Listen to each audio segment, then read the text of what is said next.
the Lux Radio Theatre.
Throughout America tonight, this inspired music lifts every heart to new patriotism, as all of us join all of you in pledging full allegiance to our country. We've asked the Columbia Broadcasting System to interrupt our program tonight with any important news developments. We here in the Lux Radio Theatre, as well as you who are listening, want to keep in touch with any and all events bearing upon this national emergency. In the meantime, this theater carries on as usual, which, as you know, is one of the oldest and finest traditions of the theater. Tonight, the Lux Radio Theater brings you Melvyn Douglas and Virginia Bruce in The Doctor Takes a Wife, a motley parade of characters from all walks of life constantly passed in review on the American screen. Rich man, poor man, beggar man, thief, and every other kind of people that it takes to make a world. But judging from box office records, perhaps the most romantic of the whole lot, for some reason that I'll leave to you, is the Doctor. He seems to exert even more fascination over the American people than the cowboy and the aviator. And perhaps Columbia Picture had this in mind when they filmed The Doctor Takes a Wife. It's the story of a doctor who suddenly finds himself married to an author, a beautiful young lady author, who has just made a fortune out of a book telling other young ladies the advantages of not getting married at all. And that's such an embarrassing set of circumstances that it makes a perfect beginning for a comedy. This play will put you in the proper frame of mind to do your Christmas shopping. So you'd better get started on that pretty soon. Because I believe the calendar shows there are just 14 more shopping days left before Christmas. Of course, any one of those 14 days could get off to a very bad start if you suddenly discovered that you were all out of Lux Flakes. You know, there are two kinds of flakes that make a white Christmas: snowflakes and Lux Flakes. So while you're concentrating on what you're going to give Uncle George and Aunt Susan, put a little Christmas cheer in your housekeeping by giving yourself some Lux Flakes. And now here's The Doctor Takes a Wife, starring Melvyn Douglas as Tim and Virginia Bruce as June, with Lynn Carver as Marilyn and Edgar Barrier as John Pierce. The curtain rises for the first act.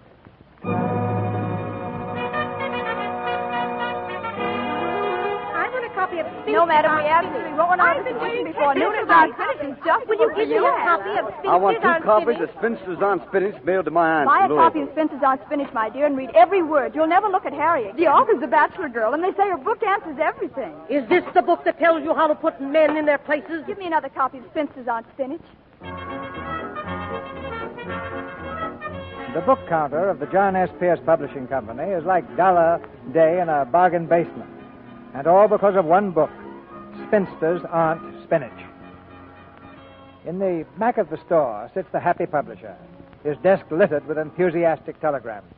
Listen to this, Miss Gray. What H.G. Wells has done for the amoeba, June Cameron has done for the unmarried woman in her book Spinsters Aren't Spinach. And there are a million wires just like it. Miss Gray, take a telegram. June Cameron, Lakewood Lodge, cut your vacation short and hurry back. Have great plans for a sequel. At Lakewood Lodge, June Cameron hurries across the lobby to the desk. The clerk is not in sight, so she bangs the desk bell impatiently. This seems to annoy the gentleman, who is using a telephone at the opposite end of the desk. Hey, look, I'm telephoning. Cut it out, will you, please? Just go right ahead. Don't mind me.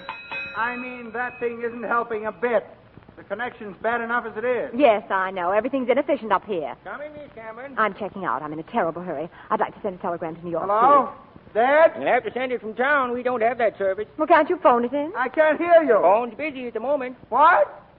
Say it again. But I can't wait. I'm in a hurry. I'm sorry, miss. Never mind. Can somebody take my bag? Yes, and where's your car? What? Well, I'm not driving. Oh, Shaw, that's too bad. If you'd left 5 minutes ago, you might have made it. If you're going to tell me there's not another train. I'm sorry, Dad, Oh, but... there's another one tomorrow morning. But I've got to get to New York right now. Just a moment. Pardon me, but would you mind lowering your voice? The phone. Thank you. What was that, Dad? Of all the inefficient hotels I ever Would you mind? This is long distance. Then why don't you phone from a booth? I would if there were a booth. This happens to be the only phone that's costing me money. What'd you say, Dad? Can I hire a car somewhere? Not in this town, miss. Oh, but that's Will ridiculous. you please keep quiet? If you were a gentleman, you'd wait till I got through. I can't carry on this conversation. You have no right to monopolize the lobby. What, Dad? Yes? Of all the stupid things I ever heard of, this is the Well, I'll worst. tell you, Dad, Oh. Hello, Dad. Yeah, I'll drive down now. Yes, I'm leaving right away. See you soon. Bye. Little difficult trying to hear, eh, Dr. Sterling? Well, it calmed down a little when the storm blew over. Well, goodbye, Mr. Bird. See you next year. Be looking for you, Dr. Sterling. So long.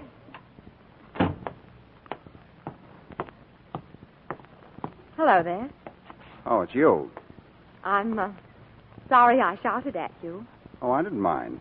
But it's really bad for your nerve centers.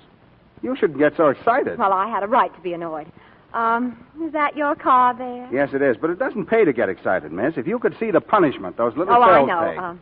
Which way are you going? New York. New York. Oh, that's sweet of you. What is? I'll just toss my bag in the car. But listen- Well, that's all right. I'll be glad to do it. Now, wait. I don't want Here to... we go. My, aren't you kind, though?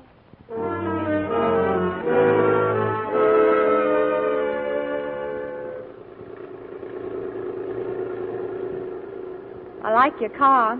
Of course, it's a little out of date, but old things are so interesting, aren't they? Oh, it's getting a little chilly. Wouldn't mind if I put on my coat. Just look out for those boxes back there. That's all. Look out! Look out! Good heavens, what's that thing? Why, it's a human head. It is not. It's a model. And if it's broken, let me see it. No cracks on that side. Spitting image of my Uncle Chester. No cracks on this side. I guess it's all right. Just be careful of it. Fond of him, aren't you? You always travel together. I use it in my work. Well, I don't mean to pry into your private life, but just what is Chester to you? I teach neuropsychiatry. I'm doing research on migraine headaches. The head opens up. Oh. And just what is a migraine headache? Blood vessels in the head dilate excessively, causing pressure on the nerve centers. We go at too fast a pace, especially women. They're not constituted to take an equal place in a man's world. What makes you think it's a man's world? The modern woman can match you men fiber for fiber and have a rib left over. You must have read that someplace. I did. In a wonderful book called Spinsters Aren't Spinach. Oh, yes. Yeah, the chambermaid at the hotel had a copy. The one with no forehead. You shouldn't read trash like that. I didn't read it. Just as well. I wrote it. Oh. Well, sorry. Oh, that's all right. I didn't expect you or any other man to like it. Marriage is no longer the answer to a maiden's prayer. Standing over a hot stove is all right for the more backward of our sisters, but a new kind of woman is coming into her own. Oh, is that a fact? Yes. Mm-hmm. The kind that refuses to subordinate her own personality to that of the egotistical, domineering male. The Amazons tried it. You know, you're the complete picture of the smug male. You won't discuss it because you know I'm right. You really can't discuss anything with women. They never have an open mind. Oh, you're the perfect type. I must remember you for my second book. Oh, look, would you mind stopping in this town? I have to send a wire to my publisher. I'm very anxious to get back. Oh, it'll give you a chance to rest your nerve centers. You've been going at a fast clip, you know. On the straightway back there, you almost hit 30. Okay. But will you please hurry? Thanks. This is awfully important. Oh, there's a telegraph office. You can park right here. Well, right in front of the Justice of the Peace's office. And isn't there a wedding going on? What of it? It merely goes to prove that someone didn't read your book. You haven't heard of any lawyers in Reno starving, have you? Be right back. Make it snappy, will you? I'm due in New York at 7 o'clock. You want to make a dime? Sure. What do I do, mister? Look, you see this sign? What's it say? Oh, just married, huh? Mm-hmm.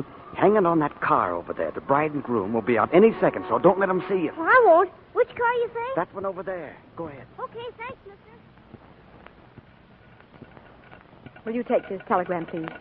Straight telegram to John S. Pierce, Pierce Publishing Company, New York.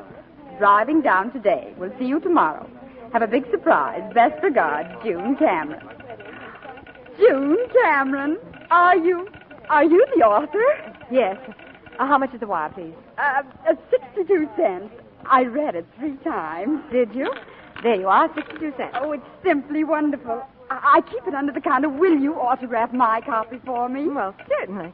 Give it to me. Oh, thank you, Miss Cameron. Thank you so much. Not at all. You'll see that my wire is sent immediately. I sure will.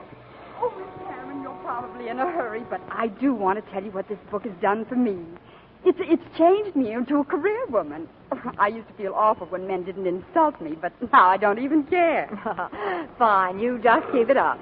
Hey, are you ready? Let's go. Coming. Goodbye. Goodbye. Goodbye, Miss Cameron. Hey, Prudence, who's that? Why, that's June Cameron herself, the author of Spinsters Aren't Finished. Spinster, huh? Why don't she practice what she preaches? She ain't no spinster. Why, she is so. Oh, yeah? Well, take a look at the sign on the car. If that don't say just married, I can't read. Just married? Oh, so that was the big surprise in the telegram. Well, wait till the newspapers get hold of this, and I'll tell them. The deserter.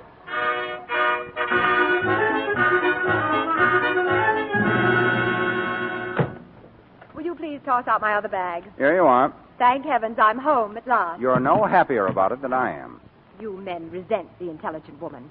All you want is someone to inflate your ego. The independent but frustrated female. Drop into my class someday. You're a good specimen. Thanks for the ride. Hey! My head. You've got my head. Come back here. Hey, come back. You're not going to get away with this.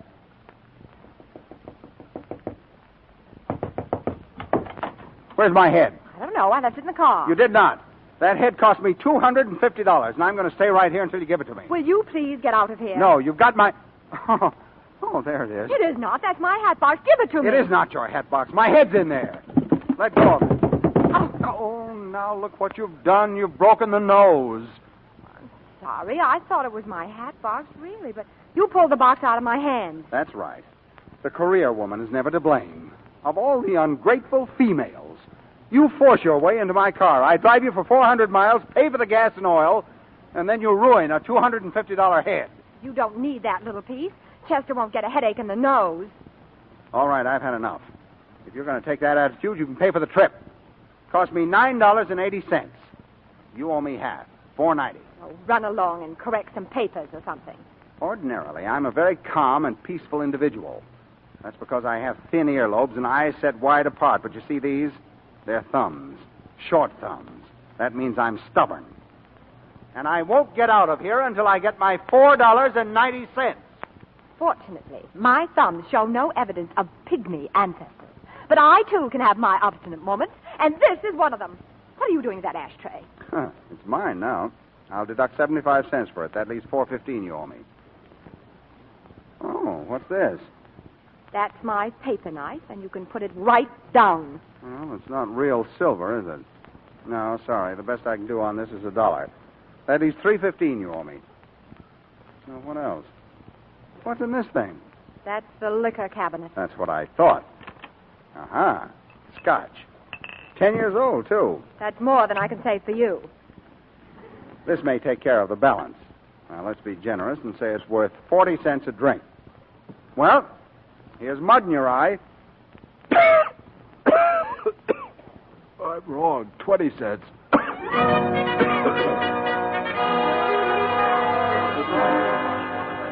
Come on now, give me the... Now, look, boys, look. I'm John Pierce. I'm Miss Cameron's publisher. If she's married, I'd know about it because it would probably be me. All right, we want the story from her. Is this where the dame lives? Yes, sure, but now wait a minute, boys. June's only been back 3 hours, and it's late. Look, the paper said to get a story. We're reporters. Hey, look, we've here's got the to car. get Just married, the sign says. Oh. It's an MD. She did all right. She married a doctor. Oh, that couldn't be her car. It isn't her car. It's her husband. Now, look, Mr. Pierce, we don't blame you for wanting to keep it quiet. We know that wedding bell means curtains for that next bestseller of hers. And we extend our condolences. But the other papers will have it in a couple of hours, and we've got to beat them to it. Yeah, we don't Come get on it now, yet. let's go up and get this over with. Now, believe me, boys, this is ridiculous. If June Cameron's married, I'm the king of Persia. Make way for His Majesty. Come on, don't worry fellas, about let's get that. away.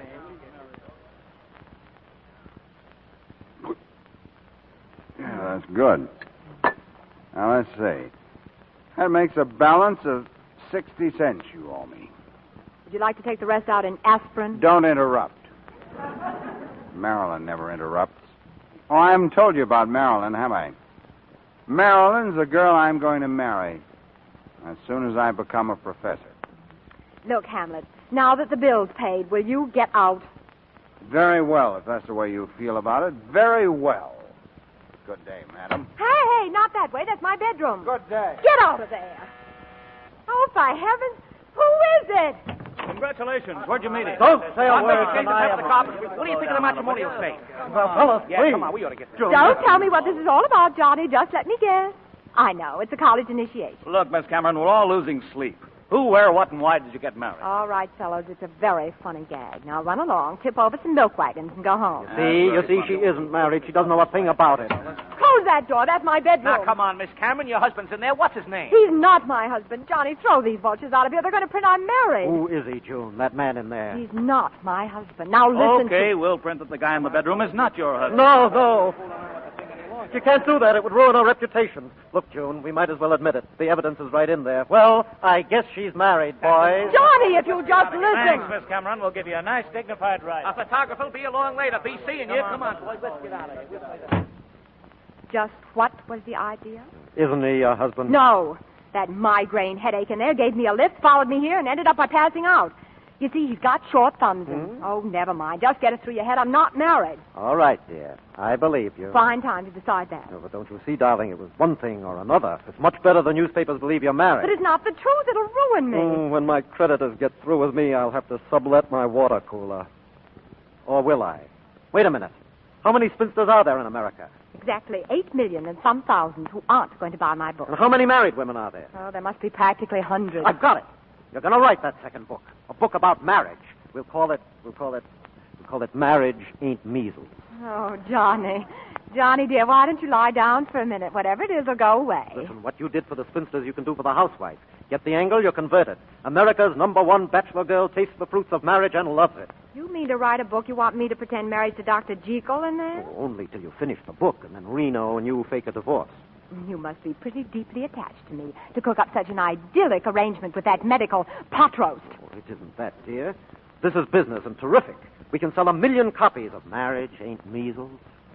Well, do you actually think if I wrote a book on marriage, it would sell? Oh, I knew you'd come through. Of course it would. Women would love someone to give them a reason for why they got married. Glorify the American home, security, the fireside. Show them how to keep romance alive. Right. Teach every wife to... Oh, but what about Junior in there? He'll never go through with it. I'll take care of him. I'll be back and talk to him first thing in the morning. Morning? Well, we can't take him out now. There might be reporters around. They'll think it's a gin marriage. Well, it's all settled then. Good night, darling. See you tomorrow. Hey, where am I going to sleep? How about the couch there? That's what I thought.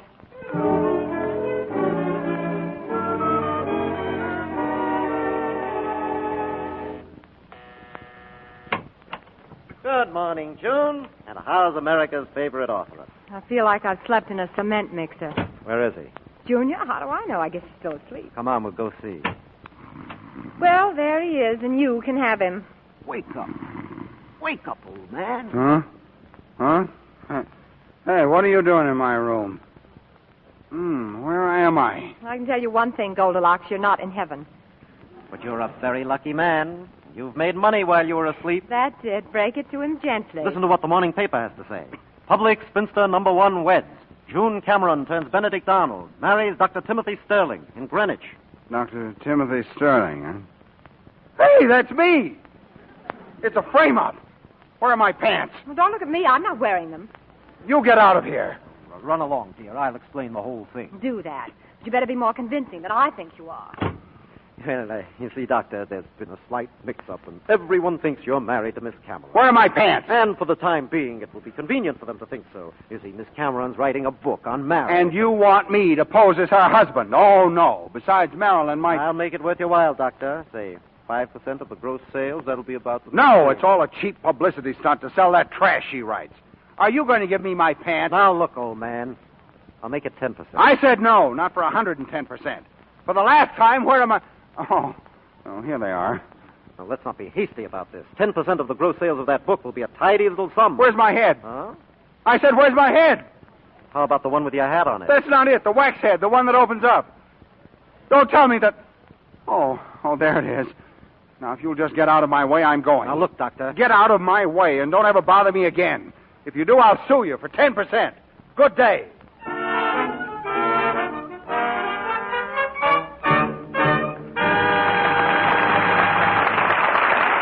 Mr. DeMille presents Act Two of The Doctor Takes a Wife, starring Melvyn Douglas and Virginia Bruce, in just a moment. But right now, I'm going to take a few seconds to unravel a little yarn with our favorite fashion reporter, Libby Collins. Say, Libby, what is all this? Isn't knitting something new for you? I thought you just talked about fashions. Why, Mr. Roig, a woman doesn't stop talking when she starts knitting.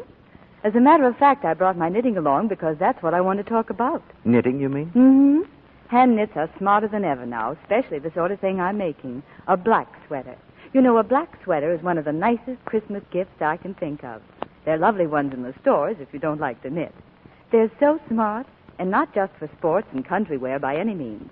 They're just as right for tea or dinner or evening if you dress them up with a heavy gold or jeweled necklace.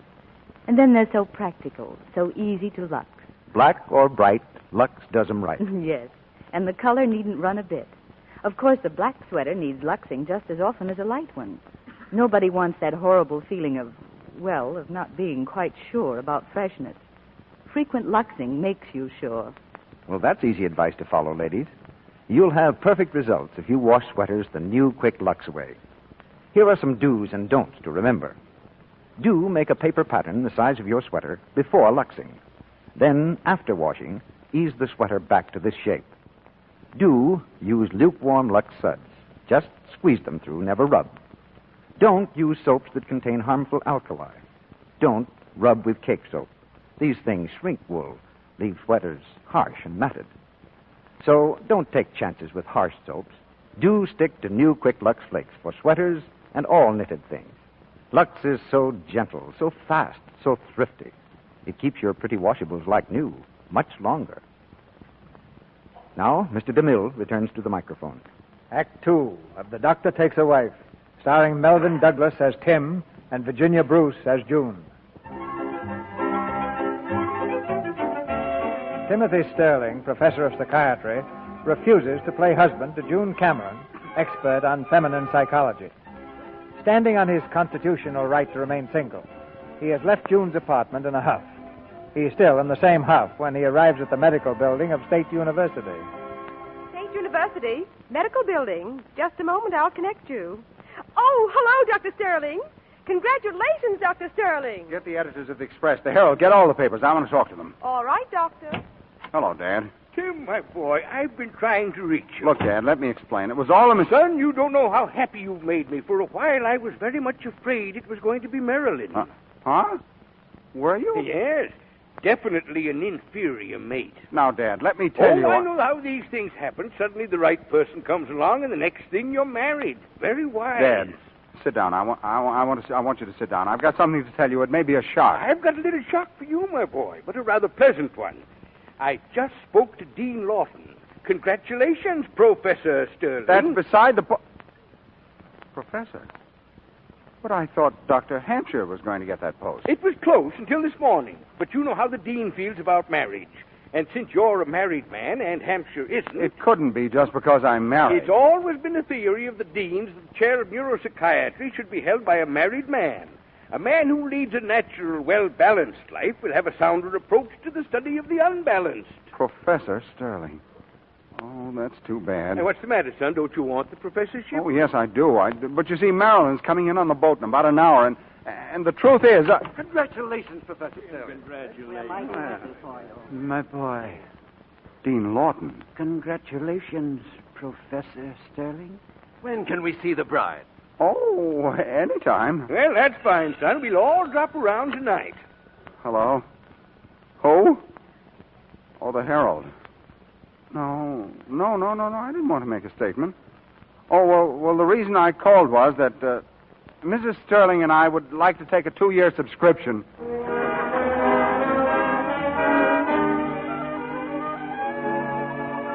I knew you'd come through, old man. I knew it. I know a gentleman when I see one. Thanks. Very sweet of you, Doctor. But what made you suddenly change your mind? This morning, the idea of posing as my husband seemed particularly revolting. Well, don't get the idea I like this.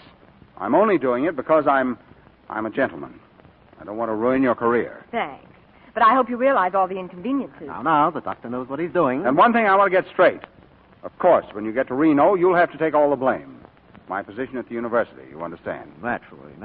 We'll paint her black as a coal scuttle. Yeah. I can see that chivalry is not dead. It's not doing so well, but it's not dead. Another thing, what about Marilyn? Marilyn? Who's Marilyn? The boat. I mean, my fiancé. Her boat's due now. How am I ever going to explain this to her? Oh. Just tell her that for the next 3 months she's got to believe in you, to trust you, to use blind faith. You can do it. You know how to handle women. Don't worry, old man. Don't worry. Yeah, don't worry.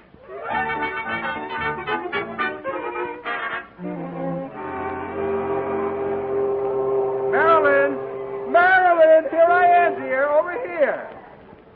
Hello, sweetheart. Hello, sweetheart. How touching. Well, darling, what's the matter? Were you seasick? Look at that. What? You know what? This paper. June Cameron, weds M.D. Now, wait, Marilyn. You'll have to trust me. You'll have to believe in me. That story in the paper... I'd like to stuff that story down your throat. Oh. Goodbye, Dr. Sterling. Marilyn, wait, listen. Gangway there. Hey, bud, what are you standing there for? You want to get run over and get killed? No. But don't put ideas in my head. Well, what happened? Oh, everything's fine. I can tell by his face. She wouldn't even give me a chance to explain. I opened my mouth to say something and got the newspaper pushed in it. Oh, that's too bad. A shame.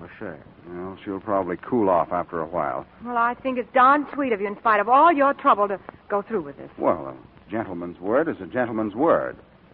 Now, if you'll tell me where I can put my stuff. Oh, there's room in there for some of your things. You can have the 2 top drawers in the bureau. Oh, darling, he'll need more than that. 1 drawer's enough for you. Oh, certainly. Just throw my things on the floor.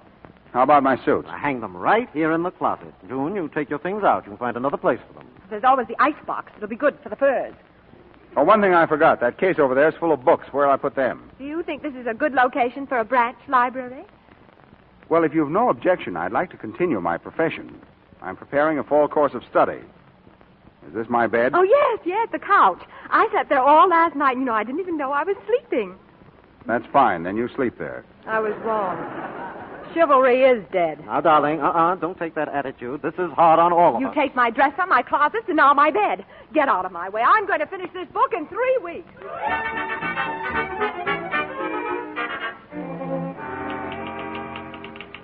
There he'll stand, the man you love. Will you please stop that typing? What? I'm doing some important work, and it bothers me. And that muttering, too. Look, Pasteur, this is the way I work. You'll have to get used to it. You realize I'm doing you a favor just being here? Answer the door. Why don't we hire a butler, dear? Well, I'm delighted. My dear, I'm so happy. Well, hello, Dad. I forgot to tell you, dear. A few of the faculty wanted to drop in and meet you tonight. Congratulations, my dear. I've known Tim ever since he was a little boy. This is Dr. and Mrs. Nielsen, dear. Oh, hello. Here, Mrs. Sterling, is a little gift. It's not much, but you shouldn't have done that, Dr. Nielsen. It's a book. Occupational Diseases of the Mind. But just what we needed, I was only saying today that... Dear, don't you think we'd better make some sandwiches? The others will be here in a minute. Others? Isn't that wonderful? With all she's had to do, making fancy sandwiches. Can I help? Oh, no, thank you. I've got some cookies.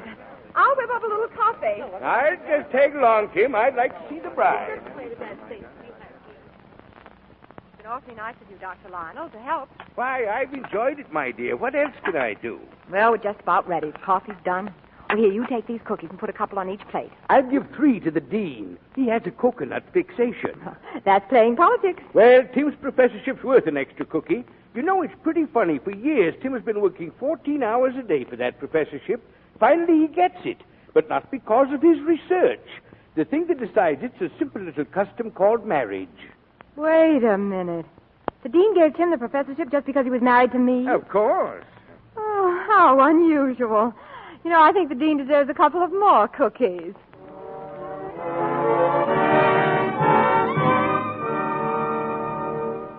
Ladies and gentlemen, before we continue with our play, the makers of Lux Flakes switch you to New York for the latest news developments, direct from CBS.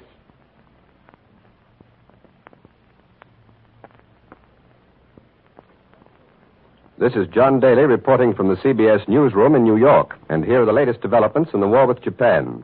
The first phase of the Japanese surprise attack against British and American possessions in the Pacific appears to be continuing full force.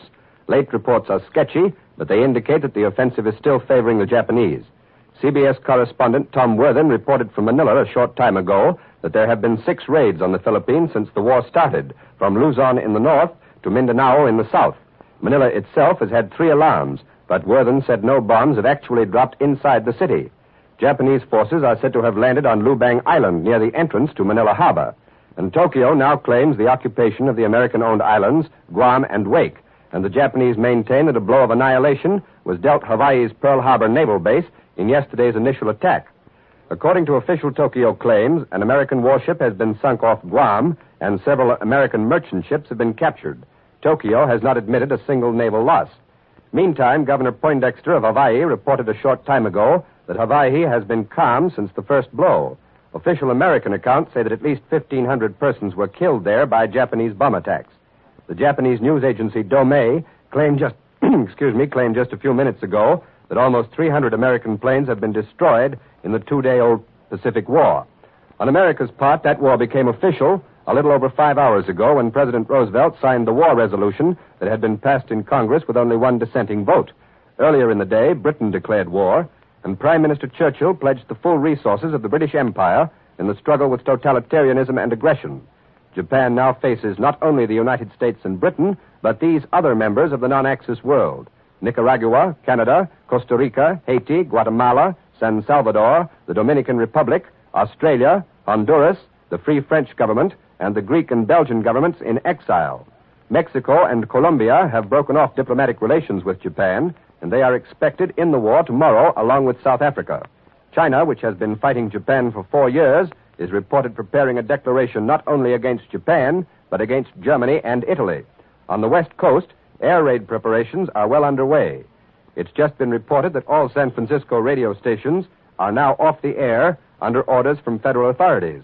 CBS correspondent William Slocum phoned that news from San Francisco just a minute ago. And since we've been on the air, we have just received a late bulletin from San Francisco. The News Chronicle reports that 50 unidentified planes have been sighted flying from the southwest towards San Francisco. It also reported that all lights have been blacked out for 10 miles below the metropolis. That is a bulletin that has just been handed to me here in New York in the CBS newsroom. Now, a similar order closing all radio stations in Spokane, Washington has been issued, and the Army has ordered the evacuation of all women, children, aged and infirm persons from regions around Fort MacArthur at San Pedro. In Washington tonight, the White House announced that President Roosevelt will speak to the country in a fireside chat at 10 o'clock tomorrow night, Eastern Standard Time. The White House also said that lease lend aid to Britain and Russia will not be interrupted by the outbreak of war in the Pacific. At the same time, Presidential Secretary Stephen Early issued a statement denouncing Germany. The Nazis, he said, have done everything possible to push Japan into the conflict. So far, neither Germany nor Italy has carried out the provisions of the tripartite Axis Pact and declared war against the United States. As you know, the pact said that if any member of the Axis alliance becomes involved in war with a power that was at peace when the pact was signed in 1940, the other 2 members would go to the assistance of that member. The propaganda statements out of Berlin would seem to confirm the charge made by the White House tonight, though. At least the Nazis say Japan kept them informed throughout the preparations for attack in the Pacific. Earlier today, the Rome radio said that a state of war exists between the United States and the Axis powers, but that claim has not been officially confirmed so far in either Rome or Berlin. And with the United States united this evening in one single resolve to destroy Japanese militarism once and for all, American recruiting officers report that they have been swamped with men seeking to enlist. Thousands of men in every state of the Union have volunteered, even demanded, that they be allowed to serve. Before we leave you, we repeat again this bulletin which has just come in from San Francisco. Since we've been on the air, we've received this bulletin. The News Chronicle in San Francisco reports that 50 unidentified planes have been sighted flying from the southwest towards San Francisco. It's also reported that all lights have been blacked out for 10 miles below the metropolis and over an area 35 miles along the coast. And that's the latest news on the Pacific War. Columbia will interrupt its regularly scheduled programs to bring you the latest news. Our next scheduled news broadcast will be at 10 o'clock. And now we return you to the Lux Radio Theatre in Hollywood.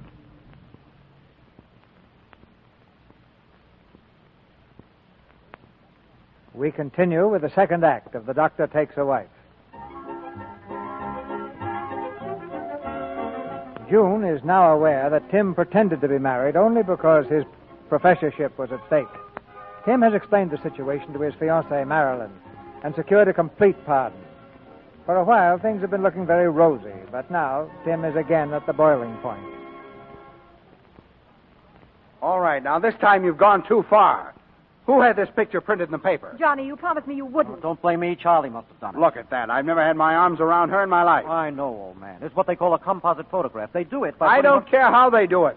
You realize it took me 3 solid hours to explain this to Marilyn? Marilyn. Would you mind not mentioning her name more than every other breath? I'll mention the name of my fiancée as often as I please. You resent any woman who's feminine. You resent any woman who doesn't smoke long black cigars and isn't general manager of a couple of railroads. No, wait a minute, kids.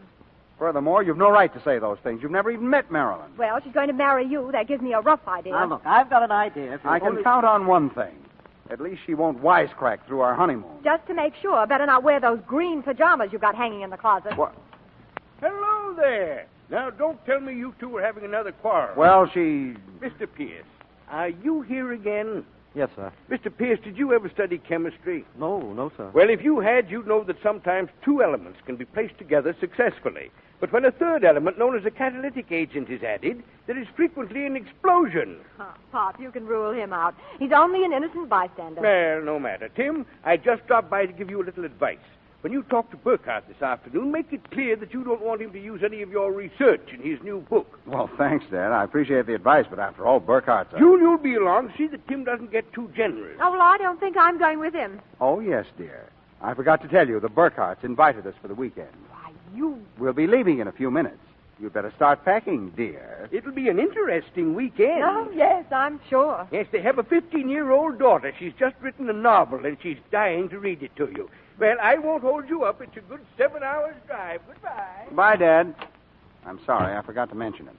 That's all right. I'm not going. Oh, you've got to go. That father of his will think you're staying behind because of me. But I was going to finish the book over the weekend. Well, you can work up there, darling. It's probably an idyllic setting. The forest primeval, the winding stream. And a babbling 15-year-old reading me an enchanting little epic called Sink or Swim or Sarah Goes Out for Basketball. Oh, no, gentlemen, I'm not going.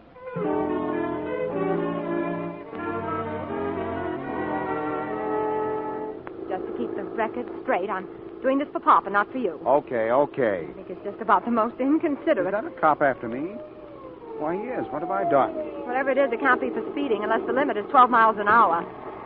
Officer, you're making a mistake. I was only... Okay, no ticket. I spotted the MD license on the car. You a doctor? Yes. Well, come on. There's an emergency case. Follow me. How soon will it be, Doctor? The baby won't be along for a while yet. It's mighty kind of you to put yourself out this way, but I'm sure glad you're here. The missus been having a lot more trouble than usual. Oh, most of the time it just seems that way. I think she'll get along all right. Can you get me some hot water, Mr. Martin? Well, I'm kind of laid up, Doc. My foot. Billy here's been doing some of the work. Dad's had his foot banged up for almost a week now. He has. Well, let me see it. What's wrong with it? Sort of twisted it. Sort of twisted. Yes, maybe you sort of broke it. I'll take a look at that while I'm here. Where's your nearest neighbor? Mrs. Sawyer, about a mile down the road. We'll have to get her. Anything serious? Oh, just a baby and a broken ankle. Say, there's a Mrs. Sawyer down the road. Billy here will show you where she lives.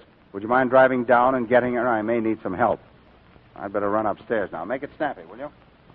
Hey, didn't you hear the doc? What does Pasteur think is wrong with me? Huh, miss? I said, what's wrong with me? I can help. Come on, Billy, show me where the stove is. Run up and tell the doctor the water's boiling, will you? Okay. Mr. Martin, what does the doctor want to use for rags? Can't you use those over there, miss? Well, I think you'll want clean ones. This'll do. You're not going to tear up that dress. Well, that's all right. The extra one I brought along. Everything all right down here? Where's Mrs. Sawyer? Couldn't she come? I don't know. I didn't ask her. Oh. Say, that's a pretty nice sterilizer there for a homemade job. Rig it up yourself? Mm-hmm. That's your new dress you're tearing up. It made me look too feminine. How's the missus, Doctor? Almost any time now. Doc! Hey, Doc! Ma says for you to come right away. All right, son, all right. You better get some more water at the pump. I'll be needing it.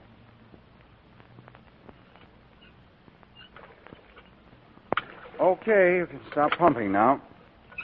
You're about ready to drop, aren't you? Is a baby here? Yep, safe and sound. Another president? No, I'm afraid it's another career woman. I never heard such kicking and screaming. It's Indian. It's all red. Well, stop worrying, son. It's all right. Well, I guess it's too late to go to the Burkhardt. Oh, that's too bad. You miss your talk with him. Yes, and you'll miss hearing Sarah goes out for basketball. How do you feel? You must be pretty exhausted. Oh, I was just a little scared. That's the first baby since I was an intern. Well, with that broken field running you did between the baby and the ankle, you looked awfully good from where I sat. Thank you. So did you. Thank you. You know, sometimes it's nice to have a career woman around the house. Really? Well, I mean for emergencies. Oh. Well, if you're finished here, let's go. What's the big rush? The emergency's over, isn't it? And I've got a book to finish, so I can leave for Reno. Yeah, that's right. Let's go. We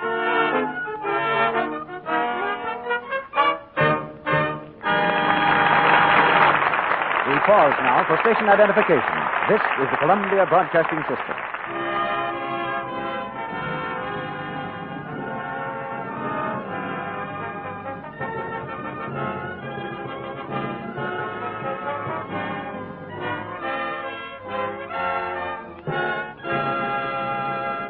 After a brief intermission, Mr. DeMille and Melvyn Douglas and Virginia Bruce will bring us Act 3 of The Doctor Takes a Wife. Meantime, let's listen in, first in a busy office. Her application can go on file. She's not the type of girl for this office.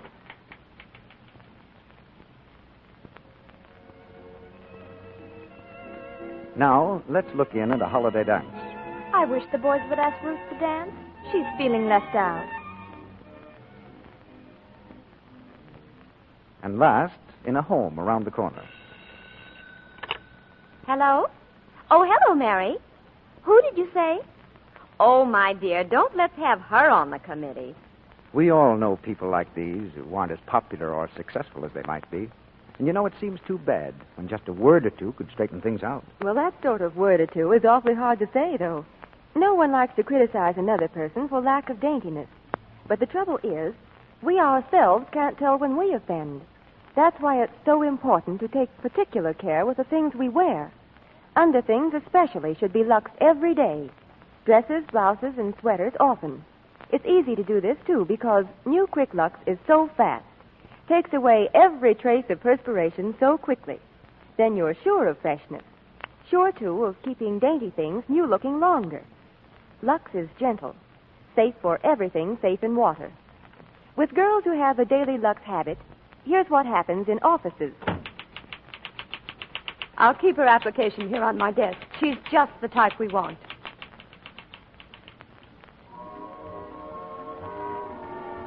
And at holiday dances. Say, look at the rush Ruth's getting. My, she's popular.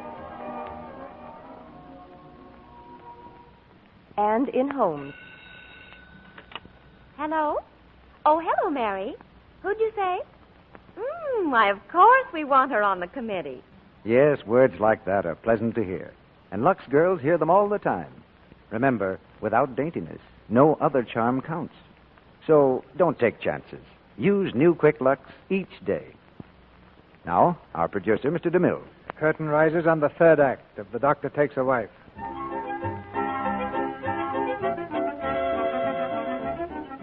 June's new book has been finished and published, and overnight heads the bestseller list. There's no longer any reason to keep up the pretense of a marriage. So Tim and June have packed their belongings and are ready to move out of the apartment. Well, I guess that's everything. I'll send someone around to pick up these books. I take them now, but we're driving up to Marilyn's uncle's for the weekend. That's all right. I'm sorry Marilyn insisted on you leaving for Reno tonight. No, I don't blame her. I'd have done the same thing. I think she's been pretty decent about the whole thing. And that goes for you, Doc. Without a husband, the book never would have been written. Without a wife, I'd never been made a professor. Well, we've spoken our little pieces, so goodbye. Take good care of Chester. Goodbye. I hope you and John Pierce will be very happy. Thanks. And that goes for you and Marilyn. Thanks. Goodbye. Oh, I forgot to tell you. When we first started this thing, I said I wanted you to take the blame for the divorce. I really didn't mean that. I'd rather you blame it on me. I will not. A bargain's a bargain. But it wouldn't look good for you. The other way's simpler. No, I won't do it. Wait a minute. Look at these thumbs. They're very short. I'll just say it was cruelty or something. Tell them I corrected papers in bed. Goodbye, June. Goodbye, Tim. Well, hello there, old man. Hello. Microscope's all packed. Mm-hmm. Well, our little marital conspiracy turned out beautifully for all of us. Nobody the wiser. Yeah. You know, Pierce, you're a pretty lucky fella. Yes, the book's selling like the proverbial hotcakes. I wasn't talking about the book. Hmm? Oh, yes, June's a wonderful woman. Well, bye, Professor. So long. Hello. Does Frida Schultz live here? You've got the room. Oh, hello, Johnny. Here are the railroad tickets, honey. I thought it would be best to use another name. How do you like it? Do I look like Frida Schultz to you? Let's see. Oh, a little. Don't you see, if they find June Cameron in Reno, it'll kill the book. This way we can sell it right up to the day you announce the divorce. You've figured out everything, haven't you, Johnny? Darling, I'm a very happy man. I just added it all up. In 6 weeks, we can sell 80,000 copies. Wow. What's the matter? Nothing. Oh, there must be something. I said nothing's the matter. I'll take it. Good morning. I'm from the Morning Express. I'd like to see Miss Cameron. No interviews today, old man. If you'll phone... I think she'll see me. Hi, Miss Cameron. What do you want? Didn't you say, Miss Cameron, that you were married in Greenwich? Why, yes. Strange. I've just been talking to the license bureau up there, and they've got no record of it. Well, you see, it wasn't in Greenwich proper. It was a little outside. Yeah, it was a little place by the fork in the road. Look, let's stop kidding around. I followed a hunch and checked up. I happen to know you were never married. How dare you make such a statement? If I'm wrong, show me the certificate. Well, you see, it's in my safety deposit box. Look, you needed that kind of publicity for the book. I hate to be the guy to kill the golden goose, but my job is to get news, and this is a great story. But you can't print it. It's not true. All right, I'll give you a break. We don't go to press until midnight. You can show me you're married before then, I'll kill the story. That's a real break for you. You can't print that.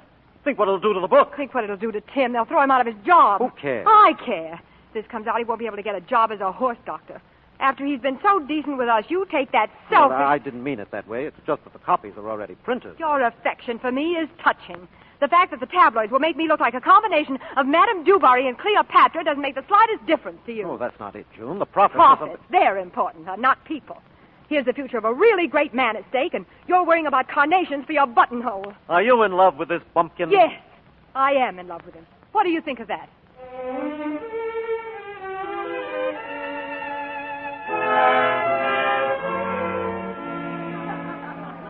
All right, everybody, come and get it. Come on, Cookie, dinner. Marilyn, I wish you wouldn't call me Cookie. It sounds silly. Silly? But you've always been my cookie. I know, but in front of other people. All right, old grouchy.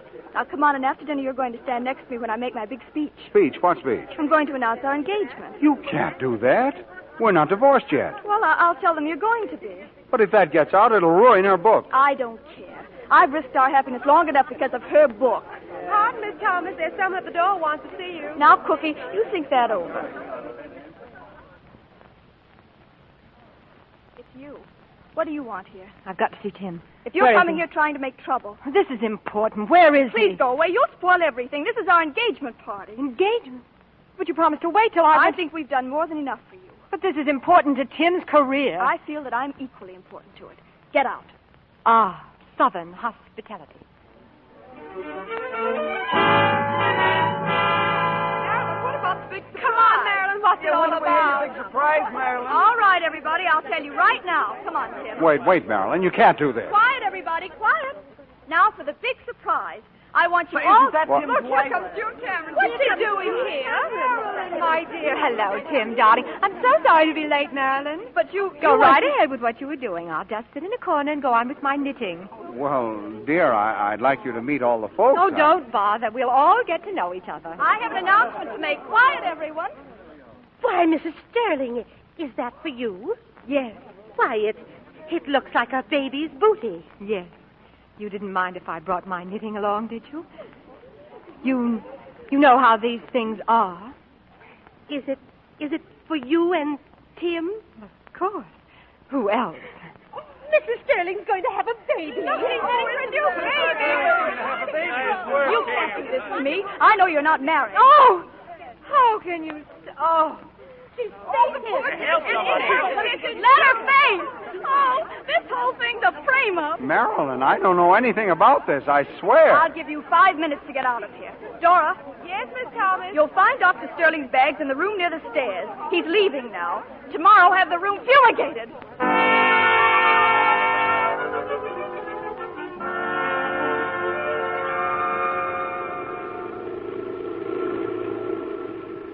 And so the reporter just followed his hunch and found out we really weren't married. That's why I came to the party. Uh-huh. Well, what are you going to do about it? Sure, what is there to do? Congratulations for the cutest trick of the week. Oh, believe me, I didn't plan it. But when she told me she was going to announce your engagement, the cat in me crept out. Uh-huh. Where can I drop you? Let me off at the first hotel. I don't know where it'd be around here. You can ask in that gas station. That's what I intended doing. All right, I just suggested it. Nice night. Fill her up? No, thanks. Where's the nearest hotel? You're looking at it. Sam Appleby's Spotless Auto Court. Nice, clean, soft bed. $1.50 an hour. All right. Will you take my bag? Yes, ma'am. Well, goodbye. Goodbye. This way, ma'am. Cabin's right down here. Thanks. Certainly is a fine night, isn't it? Yes. Isn't it? Well, this is your cabin. Go right in. You can put my bag down there. Anywhere. All righty. Now, if there's anything you want, just give me a call. I'll be up at the gas station. Thanks. Good night.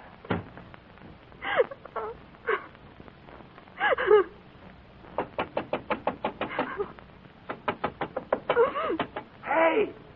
Who is it? Me, Pastor. Open the window. Oh, go away. June, I want to talk to you. Go away. Don't be silly. Let me in. No. Hey, look. You see those short thumbs? That means I'm stubborn. Let me in. Oh, now listen, Tim. You listen. June, I promised the people in the apartment next door that we'd play bridge with them next Thursday. Can you make it? Oh, Tim, I think so. June. Oh, Tim, but I'm a career woman. I'm no good except... That's right, but you see, this is an emergency.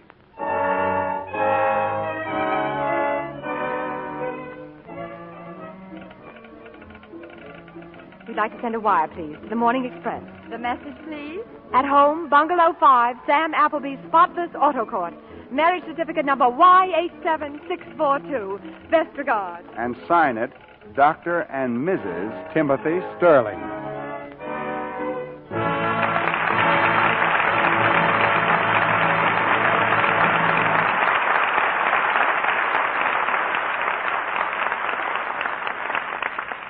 Mr. DeMille and our stars return to the microphone in just a moment. Now, here's the kind of thing that women say when they change from ordinary wash day soaps to new Quick Lux for their dishes. Say, this new Quick Lux is wonderful. I just can't believe I need so little to get a whole big dishpan full of suds. It's true, though. Thrifty new Quick Lux gives you more suds, ounce for ounce, even in hard water, than any of 10 other popular soaps by actual laboratory tests. From 2 to 4 times as much suds as some of those soaps, and more than any of them. But that's not all. You're due for a lot of pleasant surprises. For not only do you get more suds with Lux, but you get them so fast. Why, they start piling up the second you turn on the water. And here's the pleasantest thing of all. Those rich, quick suds are so kind to your hands. That has been proved in the famous one-hand test. You see, there's no harmful alkali in gentle new Quick Lux to roughen or redden your skin. No harsh red dishpan hands for you. Not when you stick to Lux Flakes for your dishes. You try Lux and see. Start right in tomorrow and prove these things for yourself. There's a big box of new Quick Lux waiting for you at your grocer's. It comes in the same familiar package and doesn't cost you a penny more. Now, here's Mr. DeMille with our stars. The doctor took a wife, but we persuaded him to bring her back. So Melvyn Douglas and Virginia Bruce join us again at this microphone. Thank you, C.B. Well, Virginia, I guess we've done it again. Certainly looks like it, Mel. Now we'll have to go after Bill Powell and Myrna Loy's reckon. I don't want to seem over-curious, but what's this all about? Well, Virginia and I just got married again. In the play, I mean. And it's happened 3 or 4 times before on the screen. So, in 1945, if our luck holds, we hope to pass Bill and Myrna. That's pretty ambitious, Mel. They've held the championship for years. We just want to know whose side you're on, Mr. DeMille. Mm-hmm. If you aren't for us, you're a Guinness. Now, if you really want to know where I stand, I'm directly behind the 8-ball. Well, in the meantime, why don't you tell us about next week's play? Thank you for helping me out, Virginia. Next week's play was a great success as a Warner Brothers picture. And before that, as a novel, it led the bestseller list for months. It's All This and Heaven, Too. And our stars will be two of America's most distinguished dramatic players, Betty Davis and Charles Boyer. Yes. That's the way we feel about it, too. In All This and Heaven, Too, we have a play made to order for these fine artists. Betty Davis and Charles Boyer starred in this drama on the screen. So those who saw the picture know that they'll hear two acting performances of rare power next Monday night. Congratulations, CB. That's a real dramatic scoop. We'll all be listening. Good night. Good night. Good night. We pronounce you both terrific.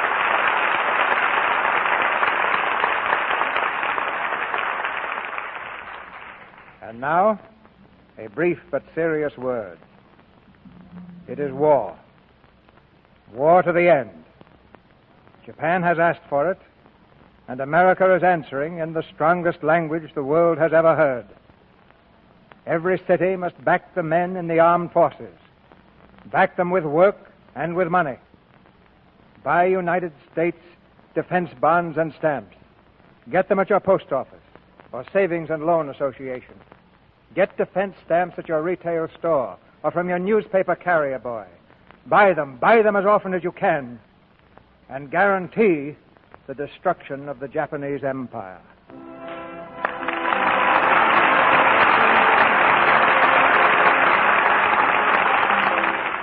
Our sponsors, the makers of Lux Flakes, join me in inviting you to be with us again next Monday night, when the Lux Radio Theatre presents Betty Davis and Charles Boyer in All This and Heaven, Too. This is Cecil B. DeMille saying good night to you from Hollywood.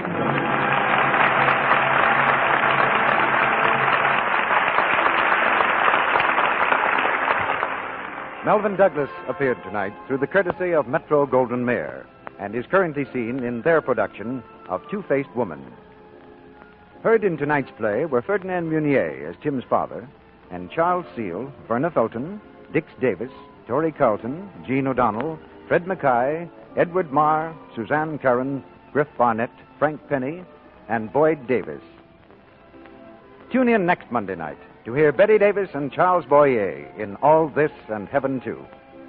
Our music was directed by Louis Silvers, and your announcer has been Melville Ruick.